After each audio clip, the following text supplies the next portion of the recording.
A widow that is mourning, specifically a white widow that is mourning, was asked to come and give a speech about her husband, her late husband.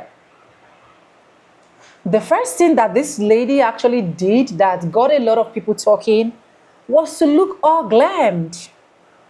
Do not get me wrong. Don't come for me. Listen first. Let me land. Watch this video from beginning to the end because I'm going to be playing all the clip the 60-minute clip that she said. I'm going to play it in my last clip. Not only glammed, instead of coming to show how pathetic, how we should actually try to understand where she's coming from. In the place where she was giving the speech, she made a comment that looks like a threat. She says the legacy her husband left, it is not going to die. She has not started. It simply means like husband, like wife. Knowing fully well that a lot of people were not really okay with the so-called what you call free speech, but you look glammed up. You are like, how do I express it? I will tell you something at the end of this video and you will be shocked. Welcome back again to my YouTube channel. It's Sonia and I'm back again with another mind-blowing video. How you guys doing? Hope you guys are fine. Hope you guys are good. I want me and you to watch this video from beginning to the end so that you can be honest with me in the comment section of what you think about this. Social media is doing a lot of things anyways. Let me not talk too much. Credit belongs to original creators of every clips we stitch in our today's episode. And this is just for educational purposes. We do not support any form of violence. We are just here to educate one another. With that being said, let's dive right, guys. Hey my friends, I just finished watching Charlie Kirk's wife Erica's address to the nation, and I sat here for about 2 hours thinking of what I wanted to say. And I want to start off by saying that address to the nation is going to be one of the most consequential speeches in American history. There are millions of women who will watch that speech tonight and for the coming days and weeks, and they are going to feel that rallying cry to get up and fight for this country. And I think any man with an ounce of testosterone watching that, a woman who's just lost her husband, the father of her children, if you're a man with an ounce of testosterone, you are going to get up and fight for this country as well. You're going to fight for Western civilization because this is a battle between good and evil. I said it in my last video, this country isn't so much divided by Republicans and Democrats anymore. It's divided by those who love the United States of America and those who seek to destroy it. The next thing I will say is this: as I've been sitting here the last few hours in silence and stillness, there's been this quote that's been stuck in my head. It's actually been stuck in my head for weeks, which is that on the other side of a breakdown is a breakthrough. And this week is a breakthrough moment for this country. I think there are millions of people who have finally woken up to what we are dealing with. There is absolutely nothing I want more than unity in this country, but the last few years have shown us you can't sing Kumbaya and get along and hold hands with people who want you dead simply for having common sense values. Charlie Kirk was the most skilled orator. He's one of the most skilled debaters. He would go to college campuses and he would try to have a dialogue with people, and look what they did to him, those deranged lunatics. He is gone purely for having common sense values. He was a moderate guy going around trying to dialogue with people. At this point, we are going to save our country, whether these deranged folks on the left want it or not. Charlie Kirk's barbaric, disgusting assassination and Erica Kirk's incredible speech tonight, I don't even know how she got up there and did that. Those events will galvanize millions of people moving into the midterms, moving into 2028. These Democrats on the left, you guys have unleashed the Kraken. Good luck. The Democrat Party right now has no identity. The major Democratic leaders like Nancy Pelosi and Jasmine Crockett, they won't even condemn this violence, really. They won't even tone down their rhetoric the last few days. The Democrat Party, all they stand for is open borders, crime on the streets, men and women's sports, the transing of children. Zoran Mamdani in New York wants us to stand in line for bread. We're not having it. We're done. We are going to fight like hell for our country. And I think this week has been that breakthrough watershed moment that will go down in history where people have said, we're done playing nice. We can't play nice anymore. You're either coming with us or get out of our way. The last thing I'll say is this. I see a lot of podcasters, influencers, and young people the last few days auditioning to be the next Charlie Kirk. They're trying to emulate him, which is very flattering. But Charlie Kirk went around to these college campuses telling young people, be yourselves, love the body you were born in, love the way you were created. And I can say this as someone who's never really fit in my whole life, who was kind of a loser until a year or two ago. Find that thing that makes you unique and use that to show up for this country, to get involved in the discourse, in the dialogue, to show up for your friends, to show up for your family. If you have a cell phone and a Wi-Fi connection, you can get involved in this country. But don't try to emulate and be the next Charlie Kirk. Walk in his image and use the values that he would always espouse, but be yourselves. All right, I love you guys. Go be with your friends, go be with your loved ones. And I know I say this in almost all my videos right now and on my podcast, but if you're home alone this weekend, if you're sitting at home alone watching the news, watching your phone, and you see this video, I'm thinking of you, so you are not alone right now. I love all of you. I love this country. Even on America's worst day, I would rather live here than anywhere else. So I love you all. I just want to go sign off and be alone and be still, honestly. But I will see you on the next one. Bye. I can't possibly know what is Erica Kirk, the widow of Charlie Kirk, going through right now. Must be horrible. I simply have no words. But she made sure to record a 16-minute video to, well, let everybody know how Charlie Kirk's live project is gonna go on. Not only TPUSA, but let's say his life's task, so to speak. And she's gonna be the one upholding it. But in those 16 minutes, there were 3 moments that for me were the most powerful. The first one that we're gonna watch is about basically what Charlie thought that was the most important part of what he dedicated his life to. Let's watch the clip and then I will comment. Charlie always believed that God's design for marriage and the family was absolutely amazing, and it is. It is, and it was the greatest joy of his life. And over, he would tell all these young people to come and find their future spouse, become wives and husbands and parents. And the reason why is because he wanted you all to experience what he had and still has. He wanted everyone to bring heaven into this earth through love and joy that comes from raising a family. It's beautiful. I think this is so important because you will agree with me that so many of the issues of what the fuck was that Erica Kirk thing? What was that? What was that speech that she just gave? That was some terrifying ass, creepy ass, weird ass shit. Okay? I'm sorry. Listen, she lost her husband.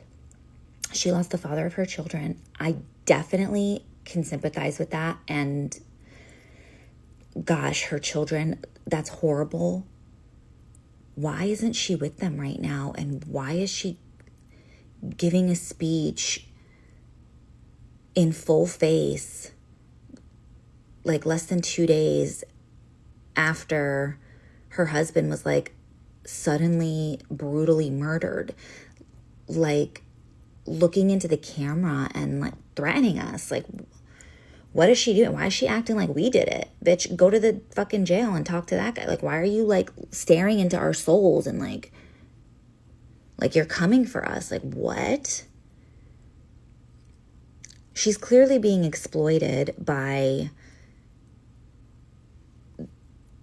at the Trump administration. I don't know who's exploiting her and getting these like press conferences, but that is weird. Dude, tell me, am I wrong? Did fucking Jackie Kennedy do that like 2 days after her husband was assassinated like that? Like, not to even compare her to Jackie Kennedy because, oh my God. I'm just saying, like, that was weird. That was some Serena Joy ass shit, okay? Like, that was some Hunger Games. Like, what the fuck are they planning? I'm scared. We just watched Erica Kirk, Charlie Kirk's wife, deliver an address, and she talked about explaining this to her 3-year-old Gigi. And she said, Daddy's on a work trip with Jesus so that he can afford your blueberry budget. And that's so sad. I lost my father when I was 3 years old too. And I just wonder what my mom said. My heart just breaks. Those poor babies. That was tough. That was really tough to watch. So thank you for watching it with me. My social work child therapist brain is screaming right now. Screaming.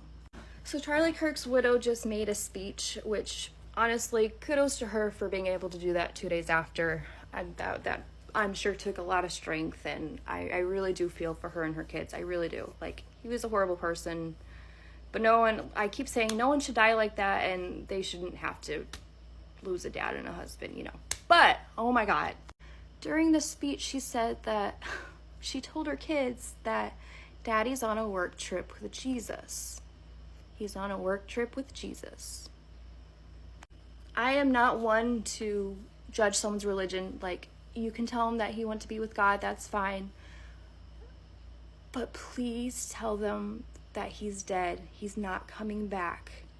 If your only thing to say to them is he's on a work trip with Jesus, they think that gives them hope. That means they think Daddy's coming back, and he's not. And they need, as uncomfortable as it is, they need to know that. When they see Daddy in a casket, not alive anymore, they're gonna be hella confused, saying, Mommy, you said he was on a work trip with Jesus. You know, why? He's right there. But he's not there. You know, they're gonna be hella confused. You can't do that to kids. Sure, absolutely. Tell them that he wants to be with God if that's what you believe. That's totally fine. But also, please tell them that he's not coming back. Please make sure they know that Daddy's not alive anymore. That is so important. It is so important, and I said it before, as uncomfortable as it is, they need to know that. I literally, my jaw dropped when I heard her say that. I was like, no. My mom made a good point, though. She said that Republicans don't like to be uncomfortable, and that rule number one is to not feel uncomfortable, and that would be an uncomfortable conversation to have with her kids, so. Which is true, so. Again, I really do feel for her children, or their children. No one should ever have to grow up without a dad. So many people do, you know, it happens, unfortunately, so.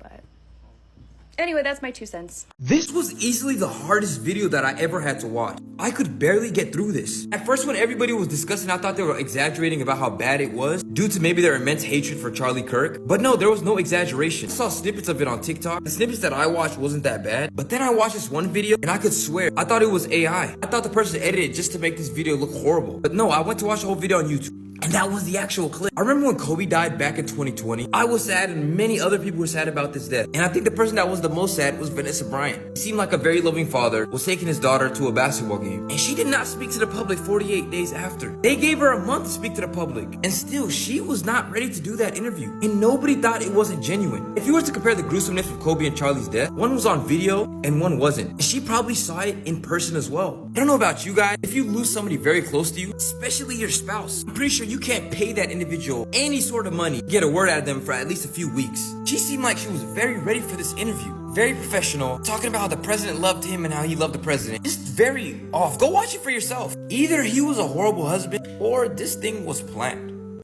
Let's break down Erica Kirk's speech from yesterday. After we get through the traditional mourning statements of the bereaved, we go into this bit about how her husband laid down his life, attaching him as some sort of sacrificial lamb for their Jesus movement. She also uses the plural for evildoers responsible for her husband's assassination, even though there is one individual suspect in custody and we have no knowledge that he acted in any sort of coordinated effort, which tells me that she's maintaining this sort of rhetoric. It's the Democrats' fault. She then says they should all know this. They should all. Again, plural, not an individual suspect that we have in custody named Tyler Robinson. And then she builds on that plural threat, as I just mentioned above, and then uses the phrase battle cry, again, playing into that Civil War rhetoric that's coming out of the right very hard right now. She then leans into the conservative Christian capitalist mindset with describing how her husband's favorite word in the English language was earn. And the rest of the speech is in this battle cry army against the plural enemies that killed her husband. Something I noticed about her rhetorical device is how much she repeats things. He'll be there in spirit. Above all, it is spiritual. It is spiritual. The spiritual warfare is palpable. If there isn't a chapter, you can't find one, then start one. There is no excuse. You can start one. Again, this sort of like giving people their marching orders. And then, of course, not only does she invite them to join the Christian church, but makes a specific call to join a Bible-believing church, which I don't know many churches that aren't believing in the Bible. So again, framing her husband's killer as plural, leaning into that war rhetoric that there is a spiritual battle here in the United States and everyone needs to join them and then go after the people that did this to her husband. Again, singular suspect, not at all affiliated with the Democrat Party. Then again, this sort of go forth and multiply, everyone join the movement so we can grow across the United States because they are essentially persecuting us. You are not persecuted when you are the dominant religion in the land. When you have the White House, Congress have stacked the courts. You are winning on all fronts. You are not persecuted. Charlie Kirk's wife has now finally broken her silence, and what she said their daughter said to her when they got home and Charlie was not there truly broke my fucking heart. The evildoers responsible for my husband's assassination have no idea what they have done. If you thought that my husband's mission was powerful before, you have no idea. The cries of this widow will echo around the world like a battle cry. When I got home,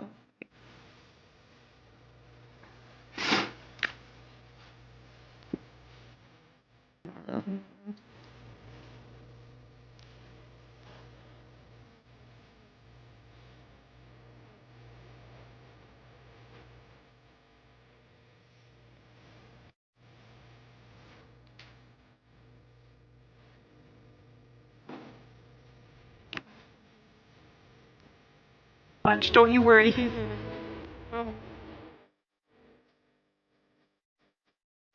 This one is probably going to be a little bit divisive, but I've seen the video of Erica Kirk, Charlie Kirk's wife, and her quite bizarre kind of setup for a statement about the loss of her husband. Now, as somebody who's kind of recently lost a very close family member under quite kind of tragic and traumatic circumstances, I can understand how grief is very different for everyone. But what I can't get my head around is that this woman lost her husband a matter of days ago, has 2 young children with him, yet is able to deliver a kind of faultless statement, pre-written statement, obviously, with a smile on her face for a lot of it. It looks like crying, but there are no tears. And the weird thing is that it's in a really staged setup with a photo of Donald Trump as the Times Magazine Man of the Year or whatever it was, and 2 MAGA hats. And also, why is she completely in white? Like, again, I know it's grief and people grieve differently. It's so weird to have this, what looks like, it looks like a marketing piece, is the long and short of it. Like, it feels very cold and very sterile and just very, very bizarre for somebody who lost her husband so tragically. Why is one of the first things that she's doing going out and making this statement thanking the likes of JD Vance and Donald Trump? There's so much already that rings weird about this whole situation, and it doesn't add up. And this this really adds to it. Am I the only person that's seeing that and is being a bit like, this is odd? We just watched Erica Kirk do a speech on Fox News live.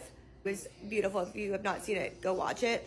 But it really just like influenced me to come on social media more about my faith and just like not to be, not even scared, but just like be bolder in my faith. And like the way that she spoke about Charlie, about religion, about God, and how like the country is just getting started with this next movement, and like she has a fire lit in her to like change the country. It was beyond beautiful. I literally, God put the words in her mouth to say, and like it was just incredible. And we all need to be speaking up more about our faith boldly and to be living that out in purpose every single day. So that's my goal for myself.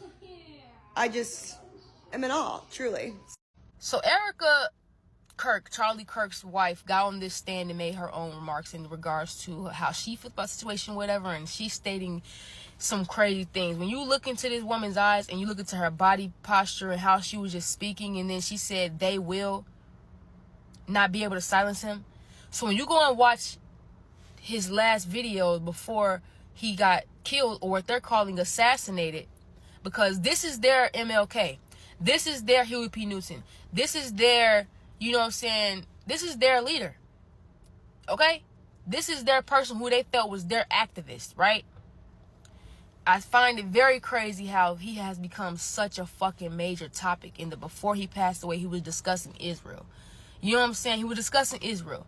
And since his assassination, because this is what they're fucking calling it, since his assassination, they have blocked the fucking Epstein files. Kirk was talking about the Epstein files. He stated how he felt like they needed to release the Epstein files. You know what I'm saying? So they're making it seem like he was killed due to, if you ask me, his opinions and opposing opinions. Not that I really give a fuck, you know, about his opinions, like I said to you guys before. However, this is their propaganda message they're giving to everyone. He was killed because of disagreements on transgenderism, and the person who killed him, you know, killed him because basically, you know, he was dating a transgender, and Charlie Kirk was dissing transgenders. No. He was talking about Israel before he passed away. Literally, I think the same day or the day before that. And also, he was invited to Israel, and he declined it, right? Now they have passed an amendment that bans the Pentagon from even boycotting Israel. They proposed a bill for Marco Rubio to revoke passports for Israel critics. Like I stated to y'all before, the House literally approved $650 million for revoking passports. Okay, y'all? On Israel critics. So that's how you know it's serious. Also, Marco Rubio just visited Israel. So does Israel run America? Or what? Make this shit make sense. Who is the lawyer? Like, what? But this woman literally said, if you thought that my husband's mission was powerful before, you have no idea. You have no idea what you just have unleashed. She said, you have no idea what you have just unleashed across this whole entire country. All right, y'all? This woman seems like she got some shit, going on. Like, she way worse than her husband at this fucking point. Okay, y'all? Like, Erica seemed like she on some shit, you know? The seriousness in her voice, the tone of her voice, the body posture, everything about it was some sinister shit. I'm not even gonna lie to y'all. Now, she said the evildoers responsible for my husband's assassination have no idea what they have done. You have no idea what you have just unleashed. Erica's statements, her repetitively saying, you know what I'm saying, hey, you have no idea what you just unleashed, is honestly something that's highly alarming, because we're honestly seeing what's being unleashed. You get what I'm saying? We're seeing the rage from every corner. We're seeing the rage. We're seeing the fucking rage, Erica. And we understand. We have watched our people get killed before. We watched people go on the stand and speak for what they felt powerfully and just get shot right in the head, right in the neck, in front of their wife, their children. So this is a meaningful day for you, just like it was for us plenty of times over, to say the least. However, everyone, pay attention to the patterns and don't diss Israel, or they gonna deal with your ass, because this is getting wicked. In your first speech back about your husband, you're using his death to push a political agenda. Even her words, bro, listen to the words she was using. These evildoers, right? It was one assassin. These evildoers, they're obviously trying to make it out to be the entirety of the left that caused this tragedy. I still stand by what I said about not celebrating anybody's death or not celebrating harm like this, but this is a new level of crazy. I'm actually legitimately shocked at how far they're going with the social media production of this entire thing. Like, it's the fact that we're posting these things on social media with a perfect manicure. Like, those are the freshest nails that got done before this happened. And we're showing corpse hands of someone who is the love of your life on social media in a carousel. We're in full glam at 10 a.m. on a Wednesday morning. And when she says that she told her children that Charlie's on a business trip with Jesus to be able to pay for their blueberry budget, she literally said that. So now your kids are going to internalize that and say something, you know, like, well, we don't have to eat fruit if daddy will just come home. There's an elevated stage with an entire audience at Air Force 2. We're tagging people in the photos too. Like, we're not just stopping to have somebody take them. We're tagging people in them. Her being mic'd up and then kissing his hands, speaking during that whole time. This is my first social media death, I think.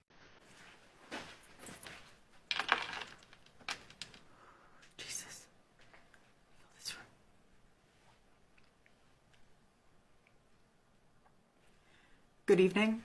My name is Erica Kirk. Charlie Kirk is my husband. I first want to thank the local, state, and federal law enforcement who worked tirelessly to capture my husband's assassin so that he can be brought to justice. I want to thank the first responders who struggled heroically to save Charles's life, and the police who acted bravely to make sure that there were no other victims on that terrible afternoon. I want to thank the officers who have protected our Turning Point USA family these past 2 days. And I want to thank the Turning Point USA board, the COO, Justin Strife, and my husband's chief of staff, the amazing Mikey McCoy, for all their work in these terrible days to be the stability for our family and for the wider Turning Point USA family as well. My heart is with every one of my husband's employees who lost a friend and a mentor. I want to thank the staffers of his amazing Charlie Kirk show who helped him broadcast from this studio, this chair. Every day he loved it. He loved what he did. I want to thank the millions of people who have shown their love for Charlie here in Phoenix, across America, and worldwide. I want to thank my husband's dear friend, Vice President Vance, and his phenomenal wife, Usha, for their love and support. You guys honored my husband so well bringing him home. You both are tremendous.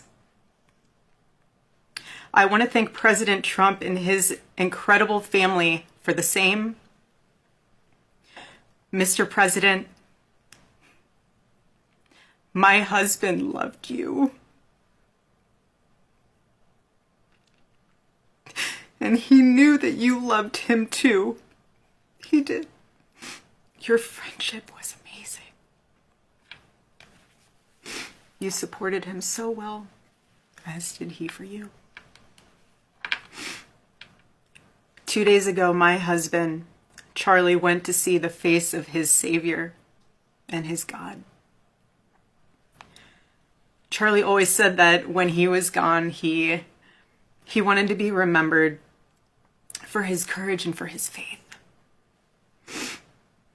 And one of the final conversations that he had on this earth my husband witnessed for his Lord and Savior, Jesus Christ. Now and for all eternity, he will stand at his Savior's side, wearing the glorious crown of a martyr. Charlie loved life. He loved his life. He loved America. He loved nature, which helped him always bring him closer to God. He loved the Chicago Cubs. And my goodness, did he love the Oregon Ducks. Want me to say go Ducks, so I have to since they play on Saturday. So go Ducks. But most of all, Charlie loved his children. And he loved me with all of his heart. And I knew that. Every day I knew that. He made sure I knew that every day. Every day he would ask me, how can I serve you better? How can I be a better husband? How can I be a better father? Every day. Every day. Such a good man. He still is a good man. He was the perfect father. He was the perfect husband. Charlie always believed that God's design for marriage and the family was absolutely amazing, and it is. It is, and it was the greatest joy of his life. And over, he would tell all these young people to come and find their future spouse, become wives and husbands and parents. And the reason why is because he wanted you all to experience what he had and still has. He wanted everyone to bring heaven into this earth through love and joy that comes from raising a family. It's beautiful. Charlie always said that if he ever ran for office, I know a lot of you asked if he ever was going to, but privately he told me if he ever did run for office that his top priority would be to revive the American family. That was his priority. One of Charlie's favorite Bible verses was Ephesians 5, verse 25.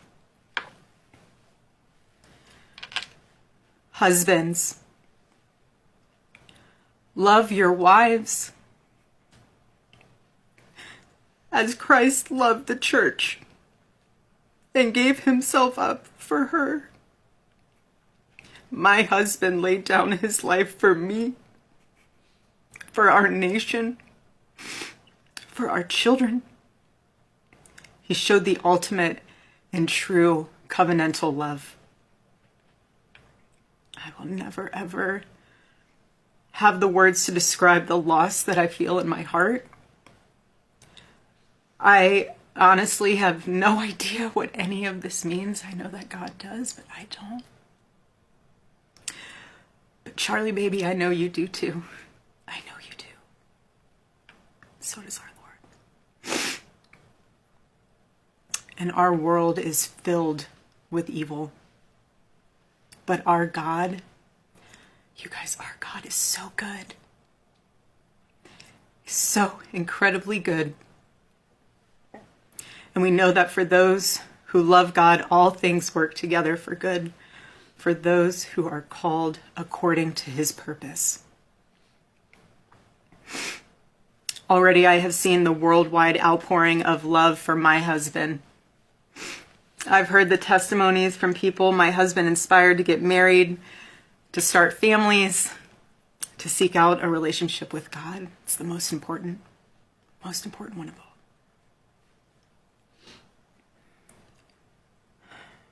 The evildoers responsible for my husband's assassination have no idea what they have done. They killed Charlie because he preached a message of patriotism, faith, and of God's merciful love. But they should all know this. If you thought that my husband's mission was powerful before, you have no idea. You have no idea what you just have unleashed across this entire country and this world. You have no idea. You have no idea the fire that you have ignited within this wife. The cries of this widow will echo around the world like a battle cry.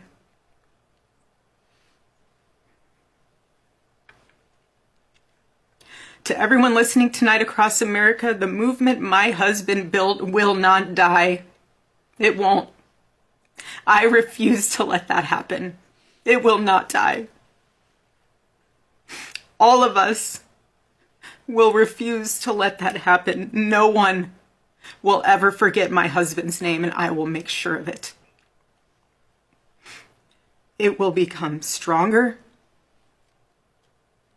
bolder, louder, and greater than ever. My husband's mission will not end, not even for a moment. And one of Charlie's greatest talents was his ability, this phenomenal ability to choose great people to follow him. He could always find the ones who could handle any setback. And it's almost like he knew. He could see it in you. Even when you couldn't see it in yourself, he just knew. He knew you could handle it. You thought you only had 5% left, and he knew you had 15. He knew you were ready to go that extra mile even when you didn't. He always challenged people around him to work harder and to be better. He never gave up. And I love knowing that one of his mottos was never surrender. So I want to tell you that we'll never surrender. We never will. Ever. Ever. Our campus tour this fall will continue. There will be even more tours in the years to come. America Fest here in Phoenix this December will go on. It will be greater than ever. The radio and podcast show that he was so proud of will go on. And in a world filled with chaos, doubt, and uncertainty, my husband's voice will remain. And it will ring out louder and more clearly than ever. And his wisdom will endure. My favorite too, but my husband's favorite word in the English language was earn. He would call all of you to be people of action who earn the future America deserves. So to all of the young people who felt inspired by my husband's faith and hard work, all of you already know what Charlie would want you to do. You know. You know. If you're in high school or if you're in college, go find your local Turning Point USA chapter. Join it. Stay involved. He wants you to make a difference. And you can. You can. The movement's not going anywhere, and it will only grow stronger when you join it. If there isn't a chapter, you can't find one, then start one. There is no excuse. You can start one. And as my husband used to say in this room, every single day, if you want to get involved, the best way you can do that is going to tpusa.com. That's what he would say every day from this chair. Every single day. I watched his show every day, and he would always say, if you want to get involved, go to tpusa.com. If you're a pastor, join our movement at TPUSA Faith. And if you're a parent, I highly recommend that you come to America Fest in December. Sign up right now for that because we would love to see you. I would love to see you. Charlie would. He'll be there. He'll be there in spirit. Bring your kids, bring your family. But most important of all, if you aren't a member of a church, I beg you to join one. A Bible-believing church. Our battle is not simply a political one. Above all, it is spiritual. It is spiritual. The spiritual warfare is palpable. Charlie loved his Savior with all of his heart, and he wanted every one of you to know him too. He wanted everyone to know that if they confess the Lord Jesus Christ who rose from the dead, then they will be saved. Hear me when I say this, nobody is ever too young to know the gospel. Nobody. Nobody is ever too young to get involved with saving this beautiful country, this country my husband loved and still loves. And nobody is ever too old either. There's no age limit. I know my husband is still here. He's watching over us. I don't remember the last time I slept. I couldn't sleep last night. And Charlie, baby. Charlie, I promise I will never let your legacy die, baby. I won't. I promise I'll make Turning Point USA the biggest thing that this nation has ever seen. I promise. Oh, Charlie, I love you. I love you, baby. Rest in the arms of our Lord as he blankets you with the words I know your heart always strived to hear. Well done, my good and faithful servant.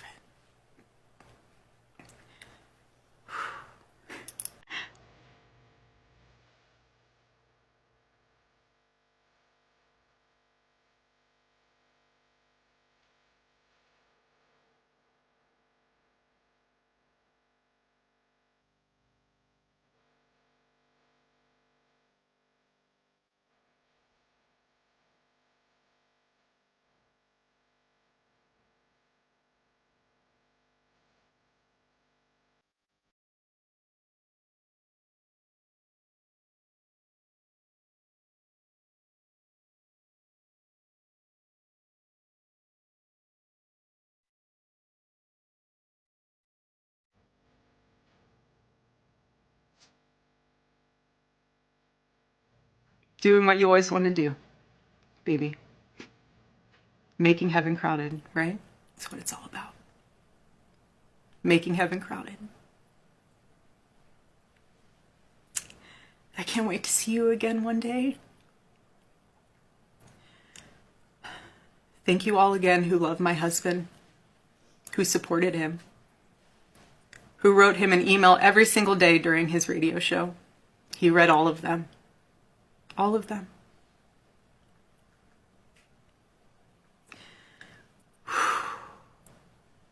God bless you all. And may God bless America.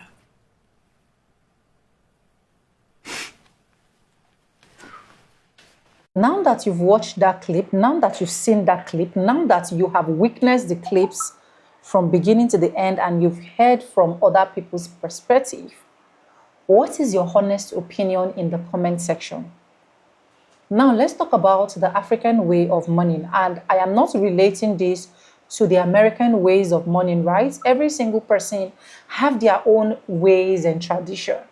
Now it is barely not even up to a month, and then you were to come up and make a speech, and you wrote out your speech, and the speech was including some little threats, pointing it out that the legacy is not going to die, the this and the that. I feel like personally, some of the things she said in that clips should not be said at someone that is mourning. Let's go back to African way that I wanted to say before I divert. When you lose your husband in an African home, let me use Nigeria, you are expected to mourn for a period of 3 months. And that mourning includes you'll be wearing a black clothes. Yes. You'll be wearing a black clothes. People will come visit you, condolences, messages, and so on and so forth. God help you. There is money to bury your husband. In some tradition, you will still stay indoor for 6 months. In some tradition. Why some, the moment your husband is buried, your hair is cut, you are good, you can now go your way and do whatsoever thing that you want to do. And mourning is mourning as far as I'm concerned. I know that the cultures will be different, but a woman that is coming to give a speech about her late husband, first impression, she wants the clips to go viral. You can't argue it with me, darling, if you watch from beginning to the end. So for the clips to go viral, she have to dress, sit down, make up her face with her hanky, and then she started with, Jesus, Jesus. The same God you people try to show the world that, yes, you are with the world, but you are battling with the Israelites. You are joining hands. I don't want to say too much in this video. You know, sometimes what is in our mind, we cannot express. Another thing I want to say is a lot of Americans right now should have a wake-up call, especially people of my color. Should have a wake-up call to 2028. I already know that even if you give some people opportunity and you say, rewrite your story, rewrite, who will you vote for? They will still choose the orange man. That is their choice. There is nothing you can do, even if they are drowning, even if they are suffering, even if whatsoever is happening to them. But I pray that a lot of Americans should rewatch these clips over and over. I pray this video that I did should go viral, so that they will watch this systematically over and over and then sit down, calm down, reason about it, think about it, and know where you are as a poor person. And know where you are as someone that is just trying to provide for the family. And know where you are as someone that you don't have help coming from this white supremacy. The only help you have is you and God. Be it you are a black person, be it you are a white person. I just hope a lot will write a story that is sweet. Let me know what you think in the comment section. What are your thoughts? Do you think the speech was absolutely beautiful? And let me put it out there before you say, this lady is heartless, you do not have sympathy. I have sympathy. I feel her pains. I know where the video is coming from. It's coming from a place of heavy hearts. I know how it feels. I've lost a brother before. So I've lost my father-in-law as well. So I know the pains and the burden she carries. But just that, sometimes when we're coming to public spaces, especially where we are going to be live and a lot of things is going to happen, especially where we know that we are people of influence and a lot of things is going to fly, we should learn how to address the public. No matter the situation we find ourselves, we are not good. But let's learn gradually, so that when we put those things out there, we don't just put it out to make it look at it like a threat. Remember, it is not someone of my color that did that thing. It is someone of your color that did that thing. And as you're putting that video there, another person might just be sitting there and be like, okay, no problem, I am waiting. I don't know if you get. So even if you want to carry your husband's legacy to heaven and earth, even if you want to make sure you are even going to talk more than your husband, right? I do not say you should not. It is okay, because definitely social media need to keep going, right? But spitting it out to their faces, knowing how angry some of these your color people can be, is a no-no for me. Anyways, let me know your thoughts. Like I said, if you've not subscribed, subscribe, like, comment, and share. And this is just for educational purposes. Credit belongs to original creators of every clips and stitches used in today's episode. And yes, with no further ado, I'm going to be saying bye, and I'll see you guys in my next one. For now, bye guys. I love you. Mwah.